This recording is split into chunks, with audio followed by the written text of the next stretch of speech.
ಎಲ್ಲ one India Kannada YouTube channel ವೀಕ್ಷಕರಿಗೆ ಸ್ವಾಗತ. ನಾನು ಸಂದೀಪ್.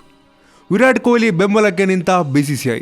ಹೌದು, DRS ಬಳಕೆಯಲ್ಲಿ ಆಸ್ಟ್ರೇಲಿಯಾ ತಂಡವು ನಿಯಮವನ್ನು ಉಲ್ಲಂಘಿಸಿದೆ ಎಂದು ಆರೋಪವನ್ನು ಮಾಡಿರುವ ಭಾರತ ತಂಡದ ನಾಯಕ ವಿರಾಟ್ ಕೊಹ್ಲಿ ಅವರನ್ನು BCCI ಬೆಂಬಲಿಸಿದೆ. ಈ ಪ್ರಕರಣದ ಕುರಿತು ICCI ಒಂದು ಕ್ರಮವನ್ನು ಕೈಗೊಳ್ಳಬೇಕು ಅಂತ ಮನವಿಯನ್ನು ಮಾಡಿಕೊಂಡಿದೆ. ಪ್ರಕರಣಕ್ಕೆ ಸಂಬಂಧಿಸಿದ ಕೊಹ್ಲಿ ನೀಡಿರುವಂತಹ ಒಂದು ದೂರು ಮತ್ತು ದೃಶ್ಯದ ತುಣುಕುಗಳನ್ನು ಪರಿಶೀಲನೆ ಮಾಡಿ ಅದರಲ್ಲಿ ನಿಜಾಂಶ ಇರುವುದರಿಂದ ಕೊಹ್ಲಿ ಅವರನ್ನ ಮಂಡಳಿಯು ಬೆಂಬಲಿಸುತ್ತಿದೆ ಎಂದು BCCI ಹೇಳಿಕೆಯನ್ನ ನೀಡಿದೆ. ವಿರಾಟ್ ಒಬ್ಬ ಪ್ರಬುದ್ಧ ಕ್ರಿಕೆಟಿಗ.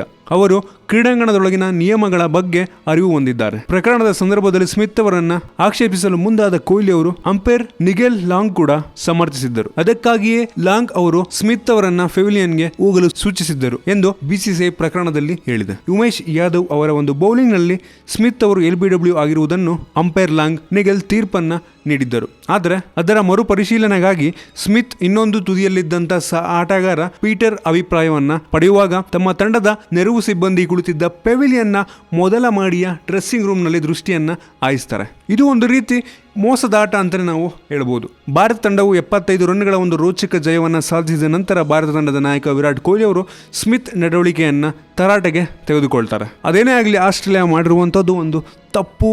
ಇದು ಒಂದು ಕ್ರಿಕೆಟ್ ನಿಯಮದ ವಿರುದ್ಧ ಅಂತಲೇ ಹೇಳಬಹುದು. ಇದರ ಬಗ್ಗೆ ICC ಯಾವ ರೀತಿ ಒಂದು ಕ್ರಮವನ್ನು ತಗೊಳ್ಳುತ್ತೆ ಅಂತ ನಾವು ಕಾದು ನೋಡಬೇಕಾಗಿದೆ. ತಗೊಳ್ಳಿಲ್ಲ ಅಂದರೆ ಈ ರೀತಿಯಾದಂಥ ಪ್ರಕರಣಗಳು ಮುಂದಿನ ದಿನಗಳಲ್ಲೂ ಆಗುವಂಥ ಸಾಧ್ಯತೆ ಇರುತ್ತೆ. ನಿಮ್ಗೆ ಇದ್ರ ಬಗ್ಗೆ ಏನನ್ಸುತ್ತೆ ಕೆಳಗಡೆ ಕಾಮೆಂಟ್ ತಿಳಿಸಿ. ನಿಮ್ಗೇನಾದರೂ ವಿಡಿಯೋ ಇಷ್ಟ ಆಗಿದೆ ಅಂದರೆ ಕೆಳಗಡೆ ಲೈಕ್ ಬಟನ್ ಇದೆ, ಅದನ್ನು ಕ್ಲಿಕ್ ಮಾಡಿ ನಿಮ್ಮ ಗೆಳೆಯರೊಂದಿಗೆ ಈ ವಿಡಿಯೋನ ಶೇರ್ ಮಾಡಿ. ಇದೇ ರೀತಿ ಬೇರೆ ಬೇರೆ ವಿಡಿಯೋಗಳಿಗೆ ಒನ್ ಇಂಡಿಯಾ ಕನ್ನಡ ಯೂಟ್ಯೂಬ್ ಚಾನಲ್ಗೆ ಸಬ್ಸ್ಕ್ರೈಬ್ ಆಗೋದನ್ನು ಮರಿಬೇಡಿ. ಧನ್ಯವಾದ.